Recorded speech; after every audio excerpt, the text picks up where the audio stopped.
잘 들리시나요? 잘 들리시면 머리 위로 오고 한 번만. 감사합니다. 네, 감사합니다. 작년에 이어서 또 한 해 또 1년 만에 다시 찾아뵙게 되었고, 또 역시나 작년과 동일하게 간증은 앞서 또 보여주신 간증들, 또 하나님이 어떻게 이끄셨는지를 또 들을 수 있는 너무 귀한 시간인 것 같습니다. 고백해 주셨던 것처럼 하나님의 은사와 그 부르심을 받은 자들은 절대 하나님이 포기하지 않으시고 끝까지 책임지시는 것, 그래서 우리의 연약함과 우리의 부족함이 결론이 되질 않고 모든 것을 합력하여 선을 이루시는 분이시라는 것, 말씀을 통해 너무 분명하게 드러나 있는 것 같습니다. 또 한 해 2020년 돌아보니 또 아쉬움도 남고, 또 어찌 보면 가장 어두운 해로 기록이 될 것 같은데요, 우리에게 기억이 되기도 하고 그렇게 기록될 것 같기도 한데, 그 시간을 통해서 저는 반드시 주님이 하실 일이 있었다고 저는 확신합니다. 우리에게는 어두운 시간이었고, 보기에는 이렇게 드러나 보기에는 이렇게 뭔가 주님 우리에게 뭔가 말씀하셨을까 하는 생각이 들 수 있을 만한 그런 시간이지만, 부르심을 입은 자들의 관에는 그 일을 통하여 교회를 정결하게 하시고 다시 한번 우리의 마음 가운데 돌이키라는 회개의 메시지와 또 우리의 심령을 깨끗게 하시는 은혜의 시간으로 허락하셨다는 것을 믿어 의심치 않기 때문에 은혜의 해였다고 고백할 수 있을 것 같습니다.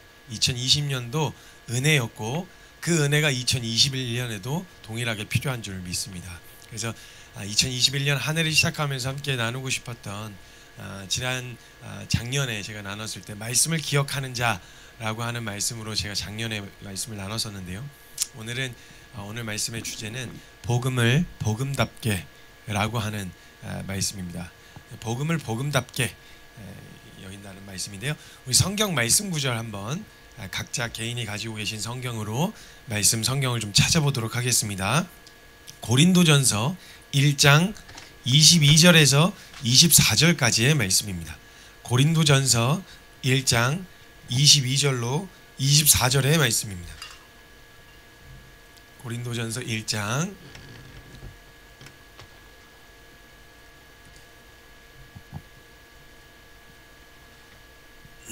22절부터 24절 말씀입니다. 찾으시는 줄 알고 제가 뭔가 들리진 않으니까요, 함께 한 목소리 읽고 저도 함께 읽도록 하겠습니다. 시작. 유대인은 표적을 구하고 헬라인은 지혜를 찾으나 우리는 십자가에 못 박힌 그리스도를 전하니 유대인에게는 거리끼는 것이요 이방인에게는 미련한 것이로되 오직 부르심을 받은 자들에게는 유대인이나 헬라인이나 그리스도는 하나님의 능력이요 하나님의 지혜니라. 아멘.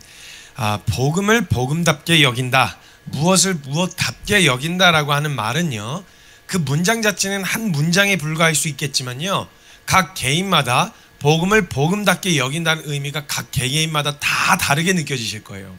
그러니까 어떤 사람이 복음을 복음답게 여긴다라고 하는 말 안에는 복음을 복음답게 여기는 건 내 목숨을 걸 만한 것으로, 내 목숨을 걸어도 아깝지 않은 가치로 여긴다는 말이지 라고 받아들이시는 분이 있는가 하면, 어떤 분에게는 복음을 복음답게 여긴다, 그냥 뭐 일주일에 주일날 교회 한번 가고 그냥 예전에 그냥 감사하고 고마워하는 이 정도의 수준으로 또 다가오실 수도 있을 거예요. 그러니까 복음을 복음답게 여긴다라고 하는 의미는 한 문장에 불과하지만 각 개인마다 주관적으로 전혀 다른 의미로 다가오게 되어질 거라는 거예요. 어떤 가치라고 하는 것은요, 각 개인이 그 가치에다가 얼마만큼의 의미를 부여하느냐에 따라서 개인마다 전혀 다른 의미로 전달이 됩니다.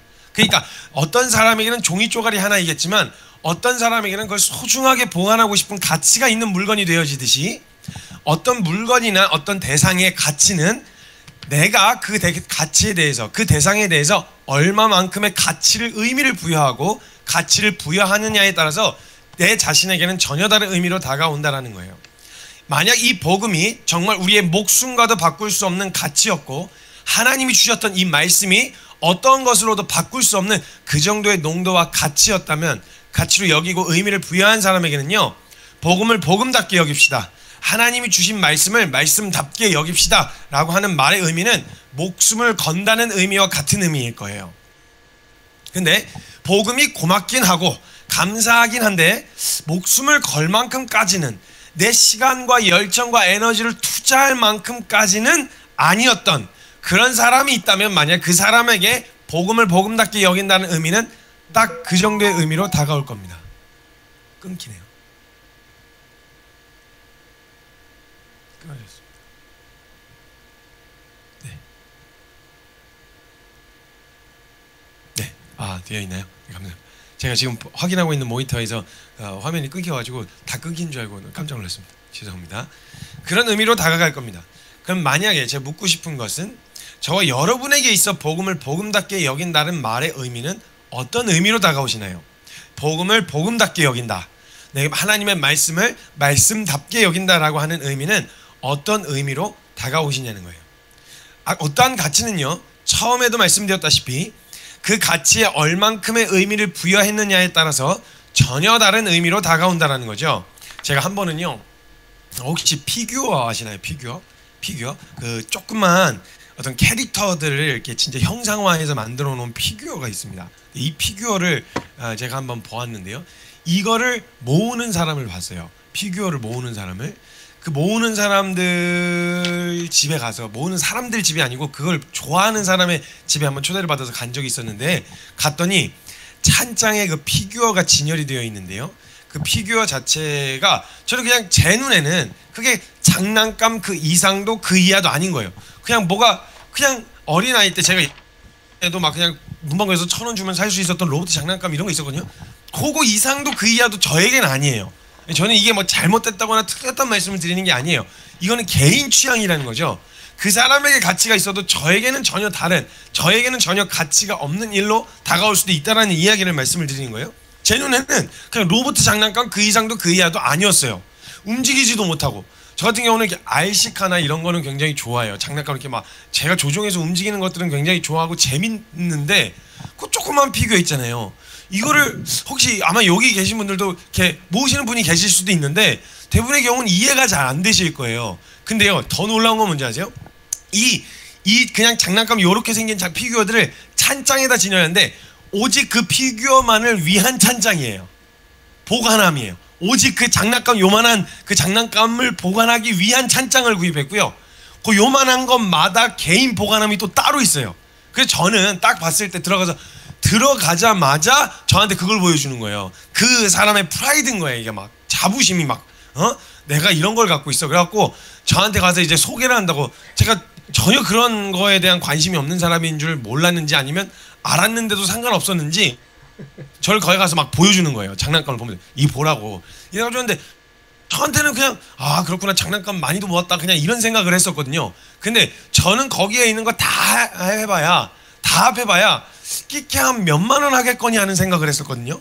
몇만 원.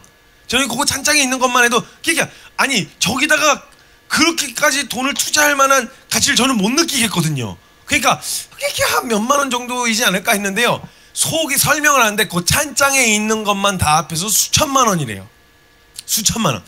요만한 장난감하고 움직이도 못하는 요러고 있는 애들, 요런 모습으로 있는 애들 그냥 천장에다 보관해 놓은 것만, 그것만 수천만 원의 돈을 들였다는 거예요.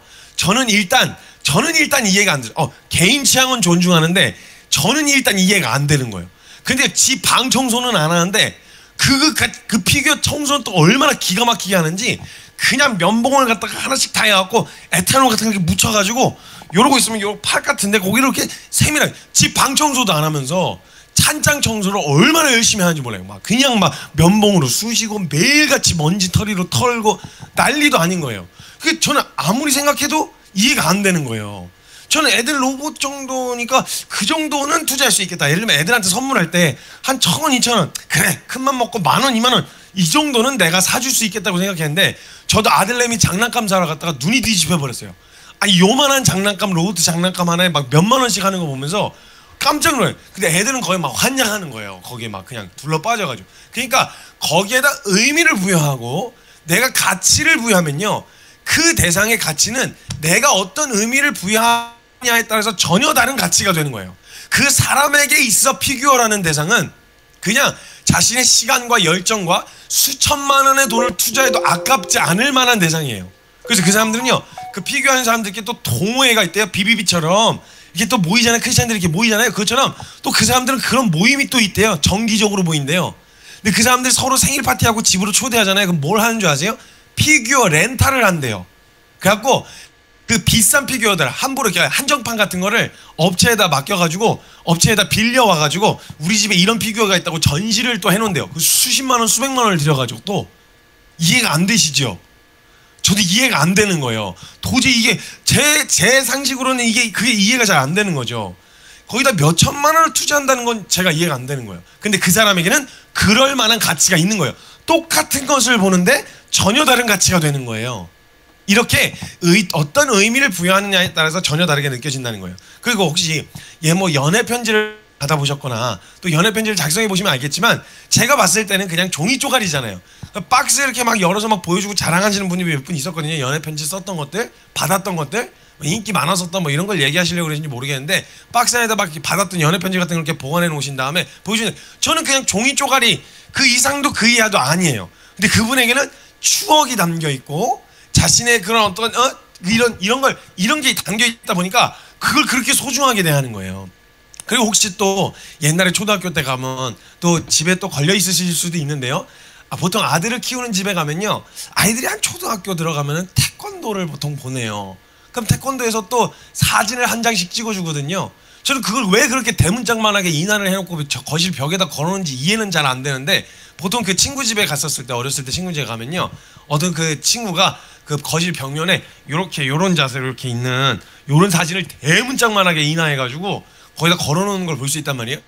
저한테 그게 왜 그렇게 돈을 들여가지고 액자를 그렇게 해가지고 하나 하는 생각이 들지만 전혀 다른 의미인 거예요. 그 하나하나 사소한 모든 거에다가 내가 의미를 부여하기 시작하면요, 그건 전혀 다른 가치가 되는 거예요. 남들 눈에는 싸구려처럼 보이고 남들 눈에는 이해가 되지 않는 것처럼 보이지만요, 이해가 되지 않지만 저에게 있어 그거에 대한 거는 그만큼을 투자할 만한 가치가 있게 다가오게 되어진다는 거죠. 그러니까 반대로 아무리 가치가 있어도요, 내가 그것에 대하여 의미를 부여하지 않으면요, 아무리 값진 것이라고 해도 크게 다가오지 않아요. 저한테 되게 크게 다가오지 않는 것 중에, 사람들은 막 되게 많은 사람들이 좋아하는데 저에게는 크게 다가오지 않는 게 뭐냐면 그 명품이라고 하는 브랜드나 아니면 명품 이런 거에 대한 부분에 저는 일단 일체 관심이 없었다가 요 말씀을 준비하면서 명품 샵이나 명품 브랜드를 좀 찾아봤어요. 그 중에 우리 자매님들이 이렇게 되게 로망으로 생각한다고 하는 에르메스라고 하는 그 브랜드가 있더라고요. 혹시 들어보셨나요? 에르메스? 제가 에르메스 이번에 처음 들어봤습니다. 에르메스라고 하는 가방이 있어서 제가 에르메스 브랜드 그 샵에 들어가 봤어요. 들어갔는데 가방이 핸드폰 한두 개 들어갈 만한 요만한 가방이 1,000만 원 단위서부터 시작을 해요. 가방이. 도대체 왜? 저는 이게 이해가 안 되는 거예요. 저는 그냥 안 끊어지고 튼튼한 뒤에 이렇게 안 끊어지고 많이 담을 수 있는 최대한 용량이 큰 이런 가방이 저한테는 굉장히 실용적이고 필요하지. 아니 뭘 집어넣을 수 있는지 모르겠는데 요만한 가방을 갖다가 1,000만 원 넘는 돈을 투자한다는 건 저는 상식적으로 이해가 안 되는 거예요. 잘못됐단 말씀이 아니에요. 잘못됐단 말씀이 아닌데, 아무리 값진 것이어도 저처럼 제가 거기에다 의미를 부여하지 않고 그 가치를 모르면 그것에 대하여 그만큼 투자하는 걸 굉장히 아까워하고 별로 의미 없어 하게 되어진단 말이에요. 근데 그 가치를 아는 사람과 의미 있게 다가오는 사람들에게는 에르메스라고 하는 건 1,600만 원을 투자하고서도 가지고 싶은, 그걸 다 투자하고 나서라도 취하고 싶은 그 정도의 가치로 다가온다라는 거예요. 근데 여러분 생각해 보세요. 만약에 그 에르메스의 가방을요, 그 가치를 전혀 모르는 사람에게는 필요하겠어요, 그게? 예를 들면 저는 그렇게 드러나 볼 수 있는데, 예를 들면 저 원시 부족에 옷도 제대로 걸치지 않은 사람들에게 이거 에르메스 가방이야, 이거 그냥 1,몇백만 원짜리라고 이렇게 얘기해 주면 그 사람들이 막 감동받겠어요? 아니요. 그분들은 머리 이렇게 크게 이렇게 하고 물고기를 많이 담을 수 있는 가방이면 돼요. 그냥 악어 가죽이냐 이런 거 필요 없어요. 물고기를 아주 많이 담을 수 있는, 왜 원시 부족들 이렇게 보면 머리에다 이렇게 이렇게 두르고 이렇게 뒤에다 이렇게 메고 다니는 가방 있잖아요. 물고기 많이 담을 수 있는 거, 그런 거면 충분하지. 요만한 백 이런 거 거기다 그렇게 투자 안 한단 말이에요. 그런 것처럼 가치라고 하는 건요, 굉장히 주관적입니다. 가치라고 하는 건 굉장히 주관적이에요. 그래서 이 가치라고 하는 건 부여하는 것에 따라서, 그 부여하는 사람과 의미에 따라서 전혀 다르게 다가오게 되어진다는 거예요. 그래서 주님 마태복음 7장 6절에 말씀하셨는데요. 거룩한 것을 개에게 주지 말며 너희 진주를 돼지 앞에 던지지 말라.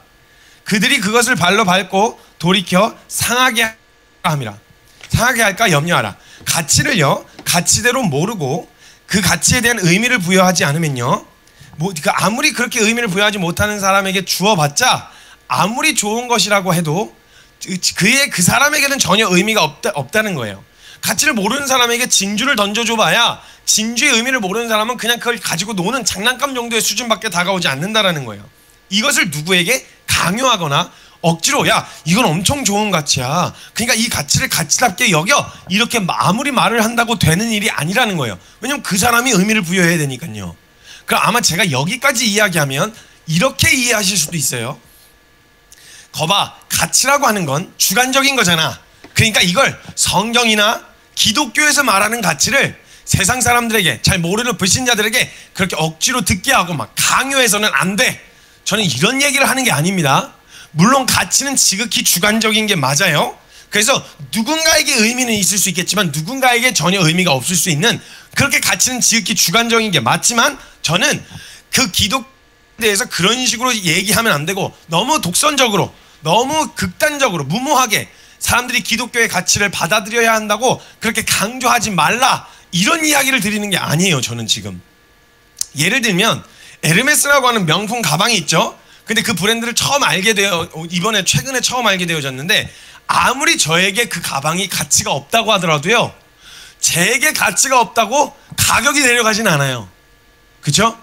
제가 저는 꼭 한 비닐봉지 가도 그냥 한 100만원? 한 100만원 정도면 살 수 있을 것 같은데 무슨 그걸 1600만원, 저한테 100만원이 줘요 이렇게 달라고 해도 저한테 제가 가치가 없다고 해서 그걸 저한테 100만원에 넘기지 않아요.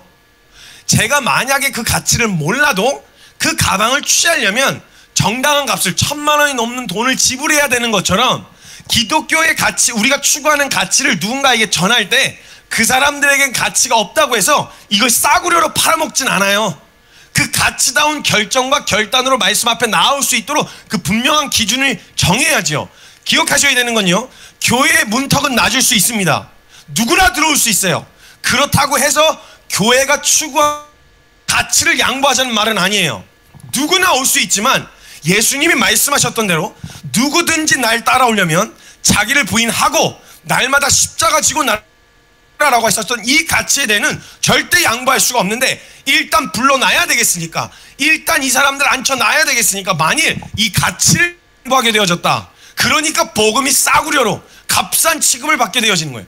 분명 그 가치는 내 생명과 내 전부를 투자해도 아깝지 않은 하나님의 이 말씀은 내 목숨과 내 모든 걸 투자해도 아깝지 않을 만한 대상임이 분명한데도 이게 싸구려로 넘어가고 있는 거예요. 내가 알든 알지 못하든, 내가 사든 사지 않던 그 가방은 그 정도의 가격을 지불해야만 가질 수 있듯 복음도 마찬가지입니다. 복음의 가치를 알든 알지 못하든, 그게 내게 가치가 있든 없든, 인정했든 인정하지 않았든 상관없이 말씀과 복음에 대한 가치는요, 생명의 전부를 투자해야만 온전히 받아 누릴 수 있는 가치입니다. 성경의 수많은 인물들에게 있어서 복음 가치는 자신의 생명을 아낌없이 내어 던질 만큼의 가치였어요. 이 사람들만 무모하고 극단적인 삶을 살았던 게 아니라 그 가치의 실제의 가치는요, 자신의 전부와 시간과 열정과 생명을 투자하는 것이 아깝지 않을 만큼의 가치였어요. 실제로도 그런 가치였고요, 그들에게도, 이 은혜를 제대로 경험한 그들에게도 말씀이 그 정도의 의미와 가치로 다가왔었다는 거예요. 빌립보서 1장 20절부터 21절에 이렇게 말합니다. 나의 간절한 기대와 소망을 따라 아무 일에도 부끄러워하지 아니하고 지금도 전과 같이 온전히 담대하여 살든지 죽든지 내 몸에서 그리스도가 존귀하게 되게 하려 하나니, 이는 내게 사는 것이 그리스도니 죽는 것도 유익함이라. 그리스도가 존귀하게 되실 수만 있다면, 그분의 이름이란 가치는 나에게 있어서 그분의 이름만 높여지실 수 있으면, 그분만 영광 받으실 수만 있다면 난 죽는 것도 유익하다, 내 목숨도 아까워하지 않겠다라고 하는 믿음의 고백이었습니다. 우리가 흔히 알고 있는 스데반 집사님이요, 그는 복음을 위해서 그냥 입 다물면, 가만히 있으면 중간이라도 가니까 적당히만 살면 얼마든지 그냥 자신이 원하고 이루고 싶었던 삶을 살 수 있었던 사람들이었어요. 근데 그걸 버리면서까지 그 자신의 생명을 걸 만한 가치를 발견했던 사람들은요, 하나님의 이름이 땅에 떨어지는 자리를 견딜 수 없어 했어요. 하나님의 이름이 높아지셔야 되는 자리에서 반드시 외쳤어요.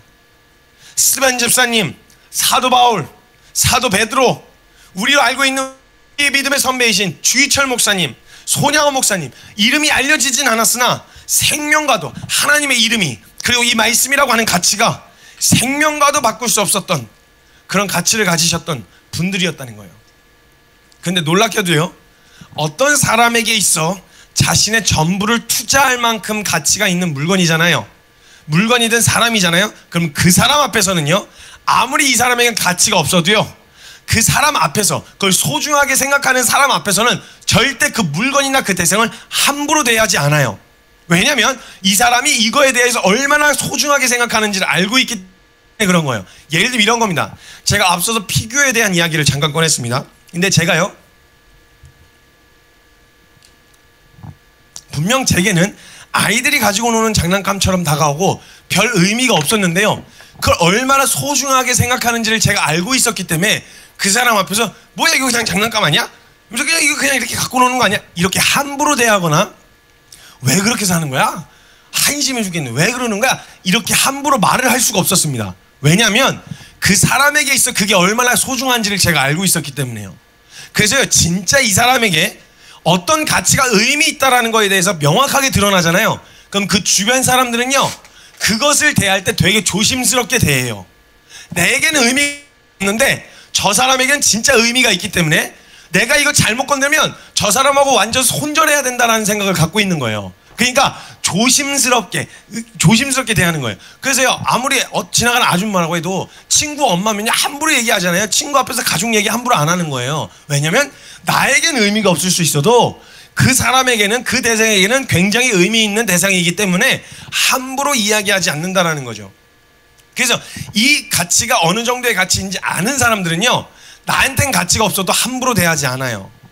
제가 이제 책을 한 권 썼는데요, 예전에 이제 제가 처음 책을 썼던 게 이제 믿음 분투다라고 한 책이었어요. 제가 그걸 27살에 처음 그 책이 나왔는데 그 책을 딱 내고 났을 때 제가 얼마나 설렜겠어요. 그래서 제가 소중하게 생각하는 사람들 혹은 이제 좀 저에게 도움을 주셨던 분들에게 제가 책을 나눠드렸어요. 나눠드렸는데 제가 함께 공동체로 살던 공간에서요, 제가 아무리 그래도 제가 그 소중하니까 저는 되게 소중하게 되어 있었는데 제가 어느 날 그 책이 냄비 받침으로 쓰인 걸 본 거예요. 그래요, 급했겠죠. 네, 급했을 거예요. 분명히 이유가 있었을 거예요. 그런데 제 눈에 그게 냄비 받침으로 쓸 가치는 아닌 거예요. 그러니까 그 사람들도 제가 안 들어갔으면, 거기에 안 들어갔으면 아마 별탈 없이 그냥 그거 놓고 썼을 거예요. 근데 제가 딱 들어가고 나니까 어이쿠 이러면서 갑자기 이거 어쩔 줄 몰라 하는 분위기가 막 연출이 되는 거예요. 아니, 저자 앞에서 책을 냄비 받침으로 쓰다니요.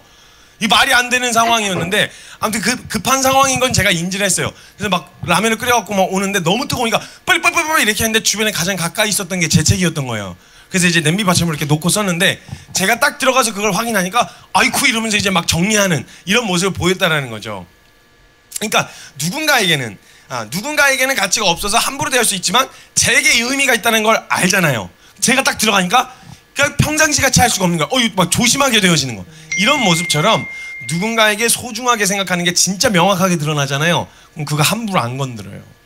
그거 함부로 손 안 대요. 가치에 대하여 의미를 부여한 만큼 마음이 묻어나기 때문에요, 이거 잘못 건드렸다간 뼈도 못 추릴 걸 알아요. 그럼 적어도 그리스도인에게 가장 소중한 건 예수 그리스도이시며 그분이 우리에게 주신 하나님의 말씀이며 우리에게 이루신 하나님의 복음입니다. 그리고 하나님의 이름이지요. 그러니까 만약 우리가 이걸 진정 소중하게 생각한다면요, 이걸 주변 사람들이 알아요. 알면요, 이거 함부로 안 건드려요. 왜냐하면 이거 잘못 건드렸다가는 뼈도 못 추리거나 혹은 아예 이 사람들하고 손절해야 될 걸 알기 때문에요, 이거 잘못 건드렸다면 큰일 난다는 거예요. 진짜 그 사람을 죽일 작정으로 완전히 깨부실 작정 아니면요, 어지간해선 이 영역을 건들 수가 없다는 거예요. 그걸 건든다는 건 그 사람과 완전 담쌓고 절교를 하든 뭘 하겠다는 의미로 다가올 테니까. 제가 피규어 가진 사람들 피규어 장난감 막 집어 던지고 막 그거 막 흐트러 이렇게 하면 그 사람하고 연 끊겠다는 거잖아요. 그걸 그렇게 소중하는데 제가 함부로 대한다는 건, 이런 건 있기 때문에 그걸 건든다는 건 이건 거의 담 쌓고 살거나 이 사람 잡아 죽이 기세로 달려들지 않으면 안 되는 거예요. 그 진짜 그렇게 할 작정 아니면 웬만해선 잘 안 건드려요. 근데 쉽게 건드는 건 왜 건드는 줄 아세요? 이 사람에게도 별로 의미가 없어 보이는 거예요. 저 사람에게도 별로 가치가 없어 보이는 거 있죠. 그건 되게 쉽게 건드려요. 근데요, 이 목숨과도 바꿀 수 없는 가치로 다가온 사람들에게 있어서 소중하게 생각하는 물건들은요, 그 대상은요 절대 함부로 안 건드려요. 그래서요, 목숨 걸고 예수님 쫓았던, 목숨 걸고 말씀 붙들었던 사도들과 예수님의 제자들에게서부터 만약 예수님을 빼앗으려고 한다, 그들에게서 예배를 빼앗으려고 한다, 그들에게서 성경과 말씀을 빼앗으려고 한다, 이렇게 했을 때는요 최소한 그 제자들과 사도들의 목숨을 빼앗을 기세로 달려들지 않으면 안 됐었어요. 그래서 그걸 알고요, 그들에게서 그걸 빼앗기 위해서 거의 잡아 죽일 기세로 달려들었어요. 어지간해선 빼앗기지 않는 거예요. 어지간해선 흔들리지 않는 거예요. 그러니까 이 사람하고 완전 담쌓고 절교할 생각으로 다 그냥 이 잡아 죽일 것처럼 달려들지 않으면 이들에게서 이것을 빼앗을 수가 없다라고 하는 걸 알고 있었단 말이죠. 그래서 어떤 사람들은 그런 사람들한테 주변에서 이야기하는 거예요. 야, 그냥 뚝 눈 한 번만 딱 감고 부인해. 그냥 성경책 팔아 넘겨. 그냥 발로 밟고 침 뱉고 그냥 가. 그걸로 예수님이 뭐라고 하시겠어? 적으로 말이야, 성경적으로 말이야, 그렇게 인자하고 온유하신 하나님께서 그거 한번 부인했다고 그거 뭐라고 하시겠어? 이렇게 이야기할 수 있어요. 그래, 맞아요. 어쩌면 하나님은 인자하고 온유하셔서요 그 영역을 용서하실 수 있을지도 몰라요, 하나님은요. 근데 진짜 하나님은 우리가 소중하게 생각했더라면, 우리에게 있어 가치가, 우리에게 있어 말씀의 가치가, 예배의 가치가, 하나님과 그 이름아 그 복음의 가치가 우리에게 그 정도의 가치였더라면 이게요 실제로 그렇게 용서해 주실 수도 있는데요, 근데 그게 안 되는 거예요. 사람들에게는 그냥 눈 한 번 감고 난 예수님 몰라요, 이걸 못 하겠는 거예요. 예수 한 번만 부인하면 살려줄게 라고 이야기하는데도 그게 실제로 그렇게 용서받을 수 있는 일일지 모를지라도 하나님을 사랑하는 사람들에게는, 말씀을 소중하게 생각했었던 사람들에게는 이걸 못 하겠는 거예요, 마음에.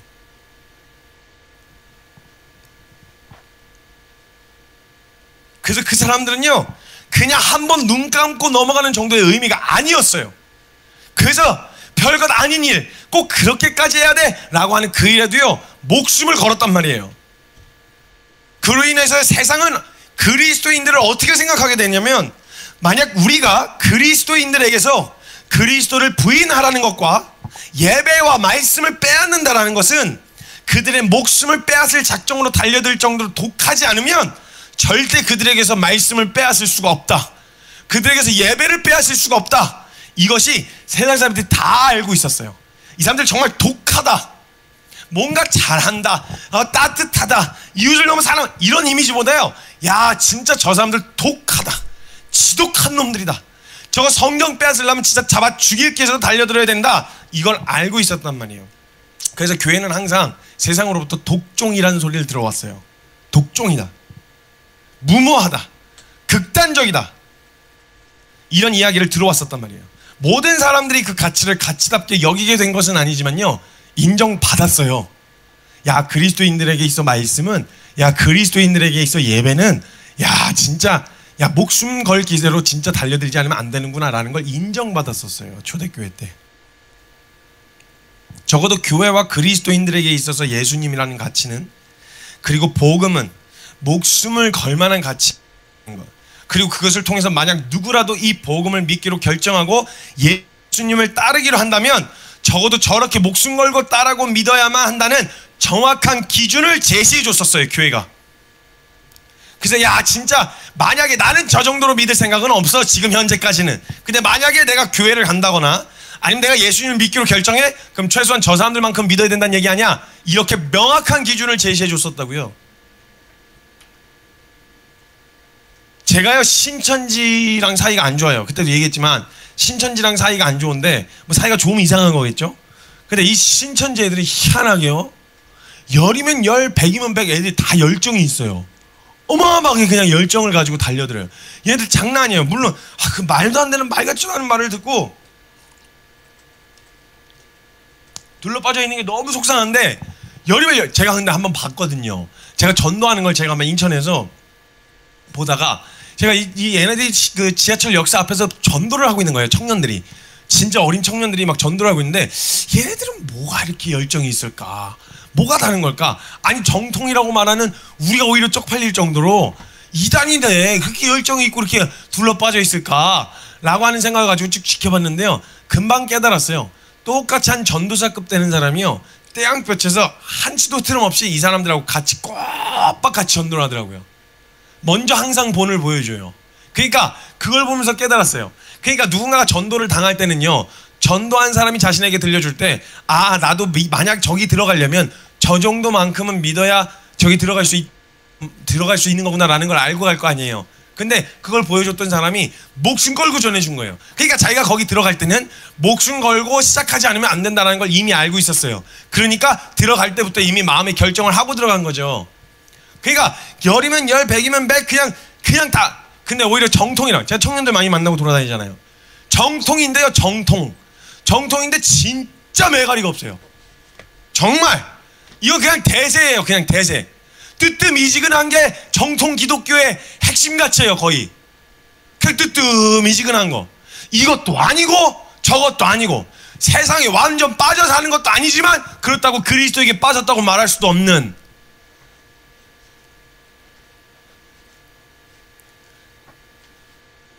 우리에게 있어 복음의 가치는 어떠하냐는 거예요. 과연 우리가 말씀 붙들고 다른 무엇보다 우선순위로 이 말씀을 새해 첫 시간을 이 말씀으로 시작하는 사랑하는 우리 지체들과 말씀 앞에 함께 달려가고 있는 동역자잖아요. 우리. 근데 우리에게 있어 복음의 가치는 어느 정도인가요? 우리에게 있어 말씀의 가치는 도대체 어느 정도인가요?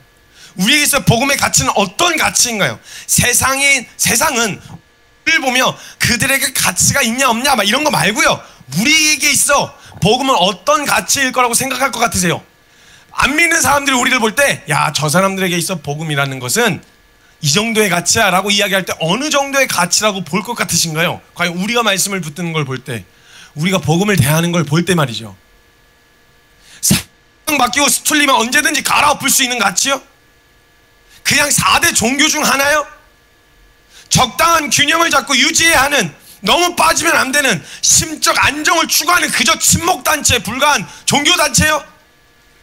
우리에게 있어 복음은 무엇인가요? 우리에게 있어 하나님의 말씀의 가치는 어떤 것인가요? 세상 사람들이 믿고 안 믿고는 우리의 몫이 아니에요. 전해주는 것까지는 우리에게 명령하셨지만 그들을 믿게 만드는 것은 우리에게 달려있는 문제가 아니에요. 그러나 그들이 믿고 안 믿고 하고 상관없이 그들에게 복음이 필요한 줄 우리는 알고 있잖아요. 그래서 우리는 전하고 있잖아요. 근데 우리가 그들에게 해줄 수 있는 것이 있다면 이 복음은 진짜 우리 인생과 우리의 시간과 우리의 열정과 하나님의 말씀은 우리의 생명을 걸기에 충분한 것, 충분한 그 인생을 걸고 붙들기에 충분한 것이라는 것. 믿고 안 믿고는 너희의 몫이지만 적어도 우리에게 있어 이 복음이 이 정도의 가치라는 것 정도는 보여줄 수 있지 않겠냐는 거예요.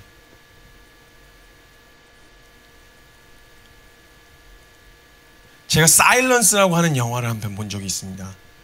천주교의 선교사들이 일본으로, 저희보다 훨씬 더 먼저 복음과 또 이제 이런 기독교의 문화에 노출될 수 있는 기회를 먼저 일본이 받았었는데 정말 잔혹하게 잡아 죽이더라고요. 정말 잔혹하게 잡아 죽였어요. 뜨거운 펄펄 끓는 온천문을 한국 작시 들이부으면서 그렇게 죽이고요. 십자가에다 매달아 놓고 썰물 때 매달아 놓고 파도에 맞아서 죽도록 내버려요. 오랜 시간 고통을 느끼면서 죽게 만드는, 그리고 그냥 거꾸로 매달아 놓고요. 이 뒤에 그 발 뒤꿈치를 따가지고, 동물 따가지고 거기서 한 방울씩 피를 흘리게, 한 방울씩 흘려서 죽게 만드는 이런 너무 잔혹한 것들이 거기 나와 있어요, 영화에. 근데요, 진짜 재밌게도요, 너무 놀랍게도요, 거기서요, 그 사람들이 거기 가치를 알고 있었던 그 천주교 신자들이죠. 거기서 나오고 등장하는 인물들은 천주교 신자들인데요. 거기 있는 사람들이 딱 하나 요구해요. 너희가 지금까지 예배 드렸어도 괜찮아. 너희가 천주교 신자였어도 상관없어. 너 지금 당장 십자가하고 성경책에다가 발로, 지는 이렇게 발로 이렇게 밟고, 여기를 발로 밟아 지디기어서 발로 밟고 그 십자가 상에다가 침 한 번만 뱉어. 그럼 내가 없던 것처럼 해줄게. 그 관료들이 와가지고, 관리인들이 와가지고 반드시 이거 걸리면 바로 잡아서 그런 고문이 당할 게 뻔해요. 근데 그 사람들한테 가서 너 침 한 번만 뱉어. 침 한 번만 뱉고 발로 한 번만 밟으면 내가 그 전에 네가 믿었어도 내가 전혀 믿었어도 내가 다 넘어가 줄게. 이렇게 이야기를 하는 거예요. 그 진짜 딱 한 번만 침만 뱉으면 돼요. 침 뱉고 발로 한 번만 밟고 나면요, 자기 하나로 다 살 수 있어요. 모든 사람들이 다 살 수 있는 기회가 있는 거예요. 그러면 사람들 다 그렇게 얘기하지 않겠어요? 그냥 넘어가. 근데 이런 유혹이 우리나라에도 있었단 말이에요. 신사참배할 때요, 끝까지 신사참배하지 않겠다고 버티고 있었던 목사님들에게 목사님들이 찾아가서, 야, 주님 용서해 주실 거야. 그냥 한번 넘어가. 교회 이러다가 무너진다고 성도들을 생각하고 가족들을 생각해야지. 이런 말로 이야기를 했었어요. 그래서 거기에 있었던 성도들이, 그 수많은 사람들이 거기에 신사참배를 했단 말이에요. 했냐 안 했냐 이거 갖고 얘기하자는 거 아니에요. 근데 적어도 하지 않으셨던 분들은요, 끝까지 그걸 지켰던 사람들은요, 그냥 고개 한번 까딱하는 게 아닌 거예요. 그분들에겐.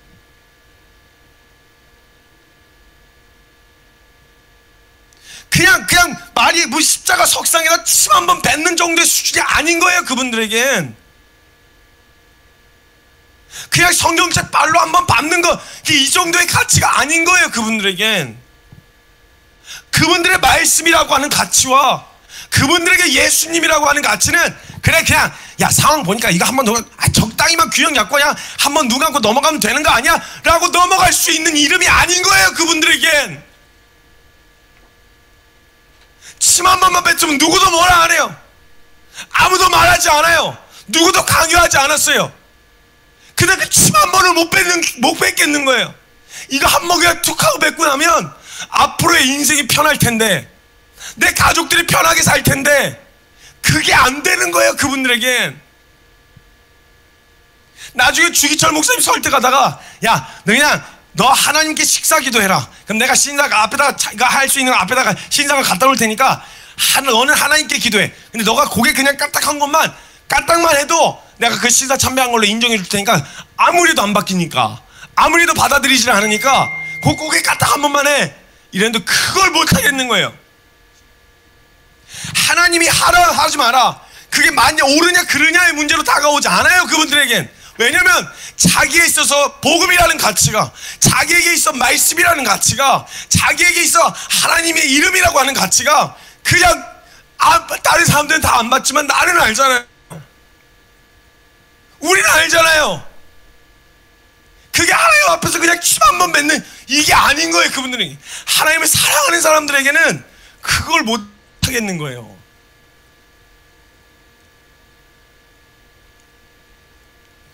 그리고 세상이 그걸 봤어요.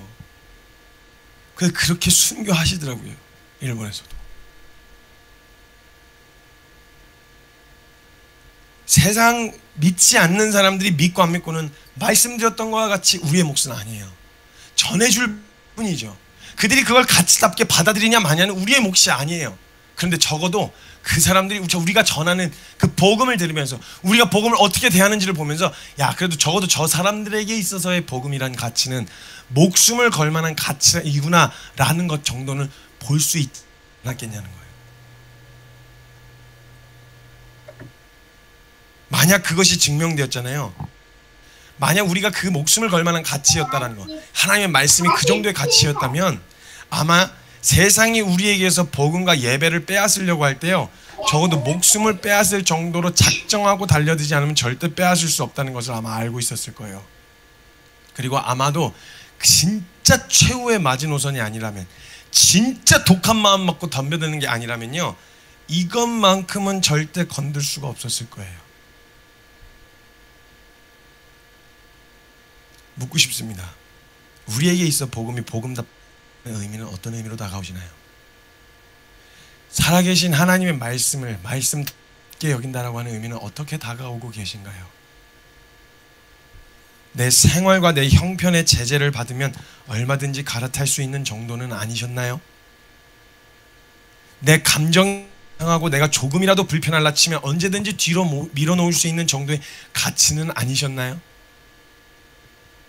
우리에게 있어 예수 그리스도와 그분이 이루신 십자가의 복음과 그분이 승천하시면서 남기신 교회와 그 모든 것을 이루신 하나님을 높이는 이 예배는 도대체 우리에게 어떤 의미로 다가오셨나요? 어떤 사람들은 교회가 세상에서 지탄을 받고 있다고 이야기를 해요. 그래서 그 사람들의 마음을 상하게 하면 안 된다고 얘기해요. 그래서 너무 독선적으로 행동하지 말아라. 그냥 좀 적당하게 타협하면서 이야기하라고 이야기를 해요. 근데 아니요, 그 사람들이 정말 보고 싶은 건 어쩌면요, 기독교가 추구했던 가치와 말씀이 맞다는 거 알아요. 겸손해야 된다는 게 미덕인 줄 알고요, 사랑해야 된다는 게 덕인 줄 알아요. 사람들도 그걸 보여달라는 거잖아요.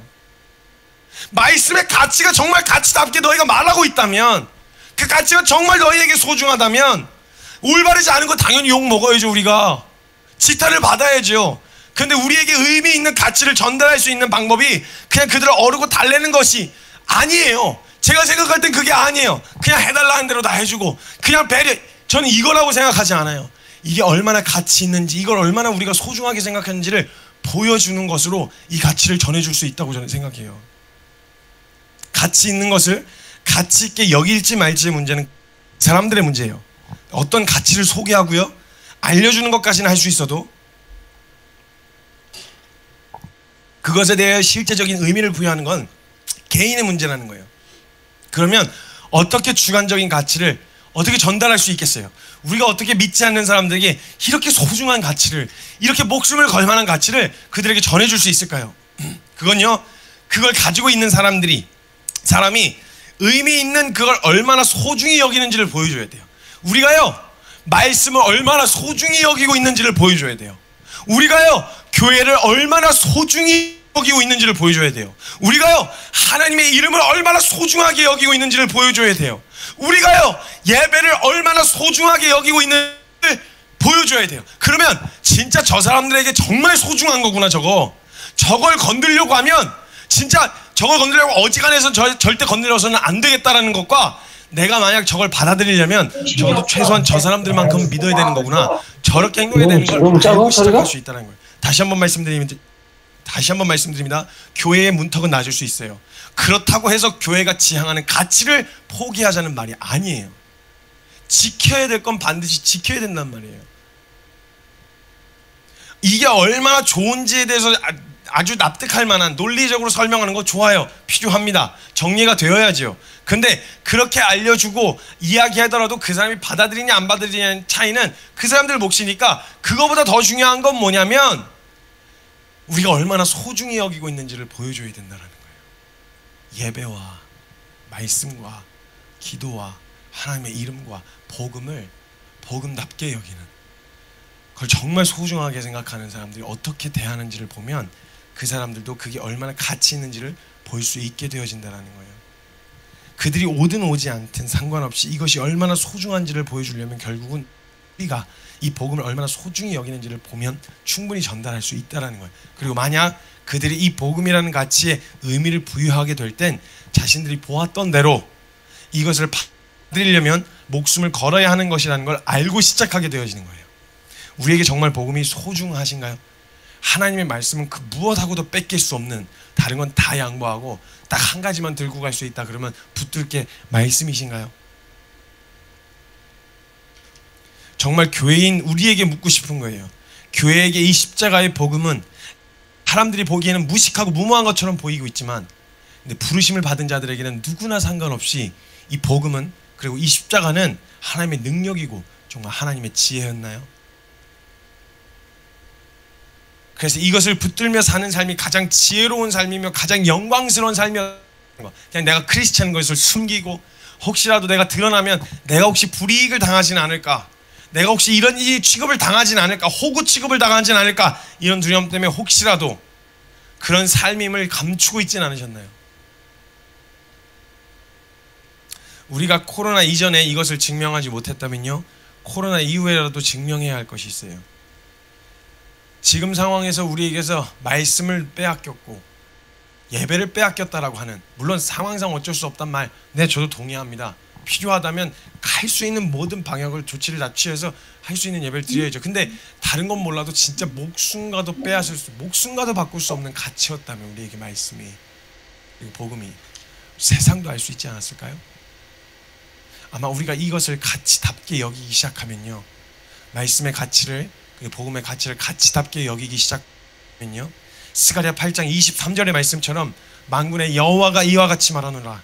그날에는 말이 다른 이방 백성 10명이 유다 사람 하나의 옷자락을 잡을 것이라. 그리고 곧 잡고 말하기를 하나님이 너희와 함께 하심을 듣나니 우리가 너희와 함께 가려 하노라 하리라 하시니라. 너희와 같이 좀 가자. 내가 그동안 잘 몰랐는데 진짜 다른 거 몰랐는데 너희의 삶을 통해서 하나님이 함께 하시는 것과 하나님이 살아계신 것을 내가 보게 됐다. 그러니까 나도 좀 같이 가자. 내가 사는 삶의 방식 포기하겠다. 내가 가고 있는 길의 방향 내려놓겠다. 나 너희와 함께 좀 가자. 같이 가자. 10명의 이방 사람들이 유다 사람 한 사람의 옷자락을 붙잡고 나 좀 살려달라.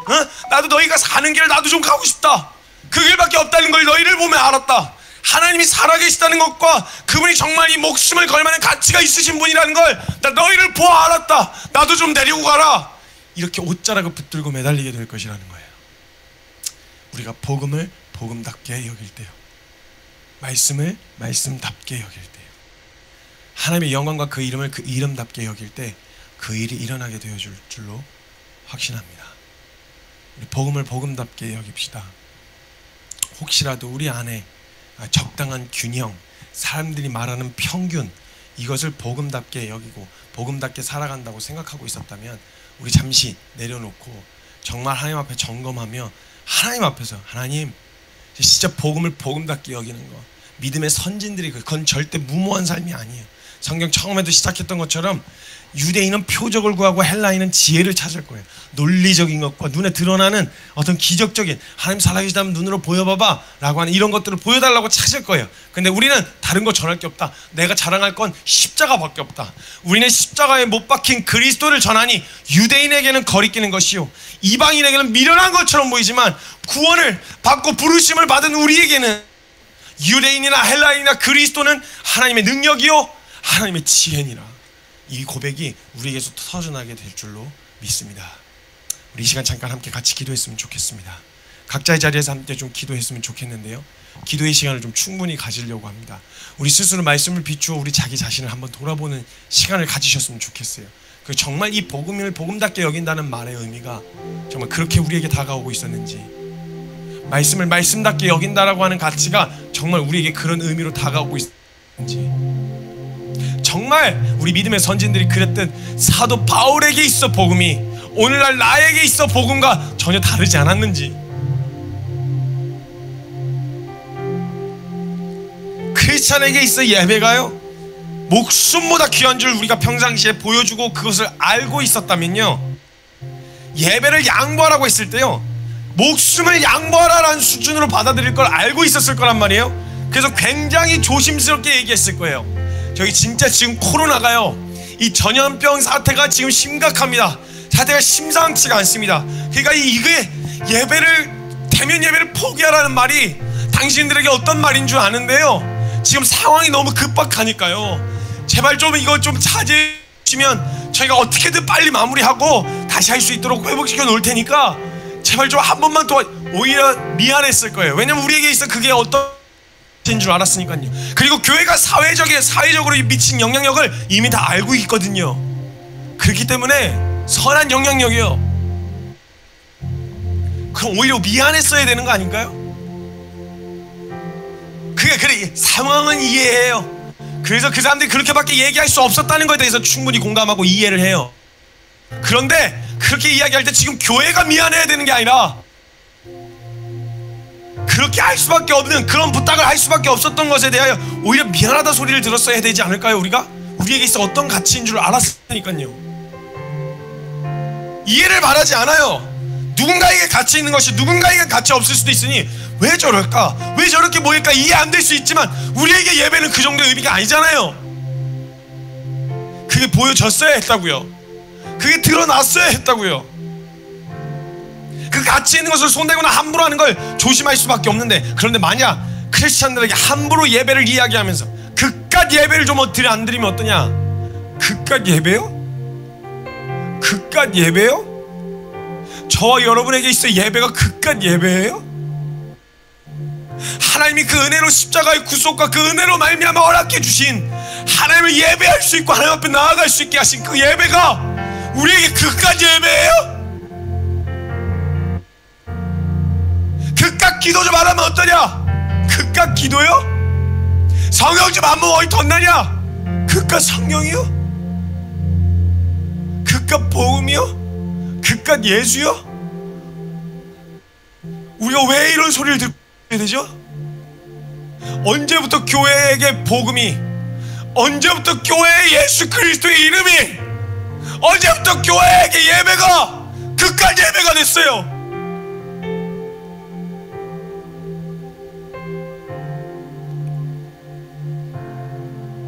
우리 정말 코로나 이전에 드리던 예배들을 통해서 세상이 예배에 대하여 함부로 대할 수 없을 만큼 전심이었던 게 세상에 보여졌을까요? 여러분, 만약 우리가 먼저 교회가 전염병 확산을 막기 위해서 대면 예배를 중단하고 온라인으로 예배를 드린대, 야, 그 방역에 힘쓰기로 먼저 한데 이렇게 됐을 때 이게 오히려 사회적 이슈가 될 만큼, 야, 교회가 예배를 온라인으로 전환했대, 이게 사회적 이슈가 될 만큼, 그들에게 충격으로 다가올 만큼, 야, 정말 이웃사랑을 실천하려고 하는구나 라는 게 보여질 만큼 그렇게 다가오고 있었을까요? 그게 보여졌을까요? 우리에게 정말 예배가 생명이었나요? 우리가 말씀이 정말 목숨 걸만한 가치였나요? 그러니까 사람들이 얘기하는 거야. 왜 이제 와서 목숨 거는 것 마냥 버티는 거야? 왜 이제 와서 그래 갑자기? 너네 수도 없이 예배 양보했었잖아. 새삼스럽게 왜 이래? 언제부터 너네가 그렇게 소중하게? 그러니까 사람들이 자꾸 정치적으로 보는 거예요. 아니에요, 이거 정치 때문에 그런 거 아니에요. 예배를 포기할 수 없는 가치여서 그랬던 거잖아요. 근데 이게 정치적으로 전락해버린 이유가 뭐예요? 평상시엔 왜 안 그랬어 그럼? 괜찮았을 때 너네 예배 계속 그렇게 양보했었잖아. 사람들 피곤하다고 시간 줄였었잖아. 그 왜 이제 와서 그래? 새삼스럽게, 그러니까 정치적으로 보이는 거예요. 아니에요, 이거 정치 때문에 그런 거 아니에요. 아니에요. 그리스도인에게 있어 예배는 지하교회 송대들 멍청이에요? 바보 병신이에요? 그래서 거기 처박혀서 그래 예배 드리지 말라 근데 거기 처박혀서 예배 드리는 거예요? 아니에요. 그들에게 있어 예배는요, 하나님 앞에 나아가는 시간은 목숨하고도 바꿀 수 없는 시간이에요. 그 입을 덮어놓고 성경 필사로 적어놓은 성경들 돌려가면서 너덜너덜해지까지 보면서, 성경 보면서 한절한 조금 하나씩 살펴보면서, 그거 보고 적발되면 바로 끌려가는 거 알면서도 보는 건, 그거 왜 그래 그렇게 미련하게 살아? 사람들은 그렇게 이해할 수 있게 볼 수 있겠지만 그 사람들한테 그 정도의 가치가 아닌 거예요. 말씀이 이거 보다가 걸려 죽어도 한번 그냥 통으로 성경 한번 다 볼 수 있었어. 성경 말 찬송 한 구절 그냥 그 소리를 한번 불러봤으면.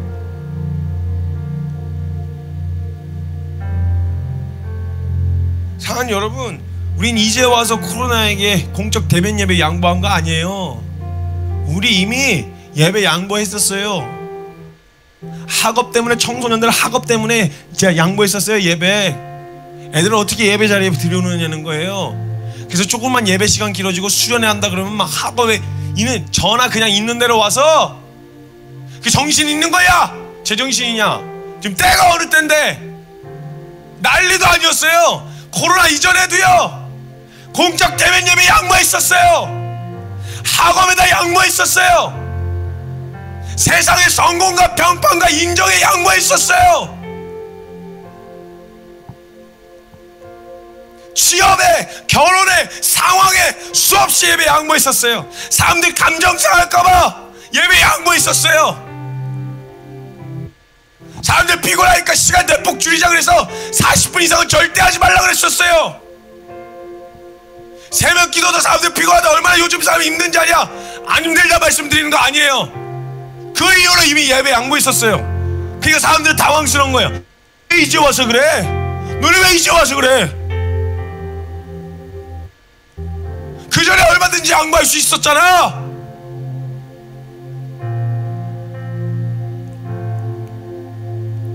협조요? 얼마든지 할 거예요. 방역이요? 얼마든지 할 거예요. 근데 교회에게 정말 묻고 싶은 게 있는 거예요. 양보할 수 없었던 이유, 예배를 양보하지 않고 드리겠습니다, 대면 예배 드릴 거예요 라고 하는 게 과연 정치적 이유 때문인가요? 아니면 정말 목숨과도 바꿀 수 없는 예배인 걸 이번 기회를 통해서 발견했기 때문인가요? 만약 후자라면요, 정말 목숨과도 바꿀 수 없는 가치인 걸 발견해서 대면 예배를 드리는 거라면요, 전 대면 예배 드렸으면 좋겠어요. 그걸 발견했기 때문에, 정치적 이유가 아니라 예배가 정말 생명과도 바꿀 수 없는 그런 예배이기 때문에 우리는 더 모여야 합니다. 힘써야 됩니다. 만약 그런 의도로 그걸 깨닫다면 전 대면 예배 드려도 된다고 생각해요. 드렸으면 좋겠어요. 아니면 온라인으로 전하는 사람이 상황에 그냥 이끌려서 눈치 보느라고 전하는 게 아니라, 만약에 진짜 하나님이 말씀하셨던 대로 하나님을 사랑하고 내 이웃을 사랑하라고 하셨던 대로 이웃사랑의 실천을 위해 온라인으로 전하는 거라면, 정치적 이유 때문이 아니라 이웃사랑의 실천을 위해 온라인으로 전하는 거라면요, 전 온라인도 괜찮다고 생각해요. 근데 둘 다 코로나 끝나고 증명해야 될 거예요. 코로나 때문에 그 상황에 정치적 이유 아니라 예배의 목숨 예배가 그리스도인에게 목숨 걸 만한 가치라는 걸 발견했던 사람은 끝나고도 목숨 걸어야죠. 이웃사랑 때문에 그렇게 했었던 얼마나 많은 명분이 있었냐 이런 거 말고 정말 증명해야 되는 순간이 올 거예요. 코로나 끝나고 우린 반드시 증명해야 합니다. 정말 세상에 어떤 사람들의 무모하다, 극단적이다, 무식하다 라고 하는 비난 가운데서도 우리에게 있어 복음이란 가치는, 우리에게서 말씀이란 가치는 이 정도의 가치였다는 거, 목숨과도 바꿀 수 없는 가치였다는 거, 이거 증명해야 돼요. 이거 증명되어야 돼요. 그래야 하나님이 우리를 통해 영광롭게 되어주실 수 있을 거라고 저는 믿어요. 저는요, 요즘 기도하면서 제일 무서운 건 코로나가 안 끝날까봐 무서운 게 아니고요, 이대로 아무것도 하지 않은 채 코로나가 그냥 끝나버릴까 무서워요. 이것만큼 돌아볼 수 있는 시간이 없었고, 진짜 이 시간만큼 교회와 성도인 우리를 돌아볼 수 있는 시간이 없었는데 아무것도 보지 못한 채 그냥 코로나가 이렇게 끝나버릴까 봐 전 그게 더 무섭더라고요. 사랑하는 여러분, 먼저 돌아봅시다. 우리에게 있어 정말 복음의 가치는 어느 정도였는지, 우리에게 있어 말씀의 가치는 어느 정도였는지, 정말 내 생명과도 정말 내 목숨과도 바꿀 수 없는 그 정도의 가치였었는지. 그러지 않았다면 주님 앞에 죄인 줄 알고 회개하며 돌이키는 시간, 돌이키는 기도와 다시 한번 주님 말씀 앞에 교회의 본질과 말씀의 본질대로 그렇게 그런 가치를 여기게 될 것이라는 믿음의 결단을 하는 기도로 각자의 자리에서 함께 기도하며 나아갔으면 좋겠습니다. 먼저 함께 기도합시다. 예, 하나님 감사합니다. 주님,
가지만 더 기도하며 나아갑시다. 한 가지 더 기도할 때 간증을 작년에도 그렇고 올해도 들으면서 간증을 통해서 하나님이 허락하셨던 여러 가지 어려운 상황들이 펼쳐졌는데 이것을 해석하는 것 역시 말씀으로 돌아보는 하나님의 계획과 나를 다루심으로 해석하는 것에 대한 굉장히 큰 도전을 제가 받았습니다.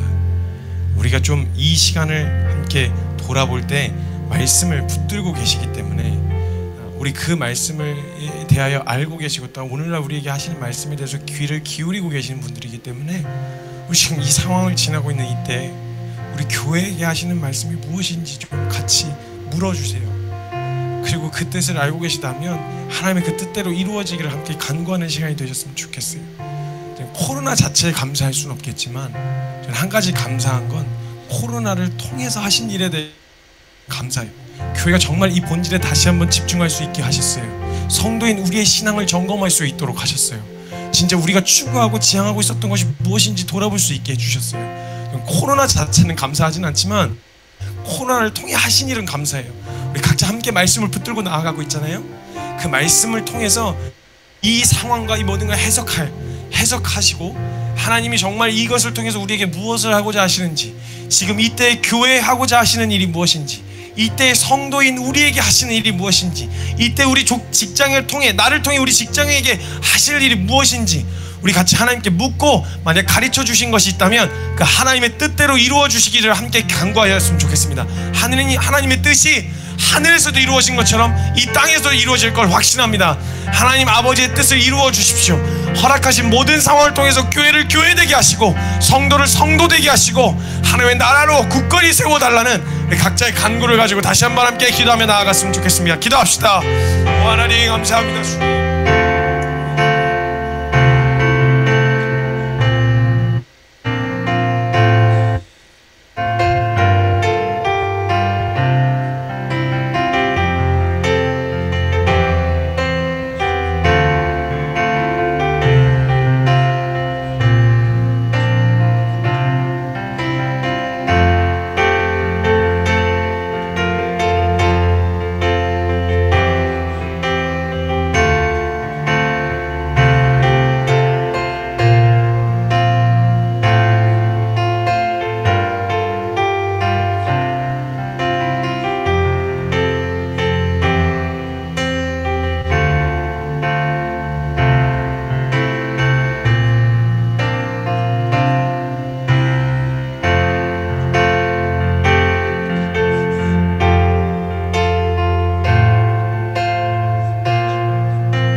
하나님이 우리를 어떻게 여기셨는지, 죄인 되었을 때에 아들 예수 그리스도를 아낌없이 투자할 만큼의 가치 있는 존재로 우리를 바라봐 주시고, 아들 예수 그리스도께서는 우리를 형제라 부르기를 부끄러워하지 않으셨는데, 혹시 우리가 하나님의 이름과 아들 예수 그리스도의 그 이름을 부끄러워하고 있진 않았는지, 정말 우리가 복음답게 여기고 있었는지 이 하나님 돌아봅니다.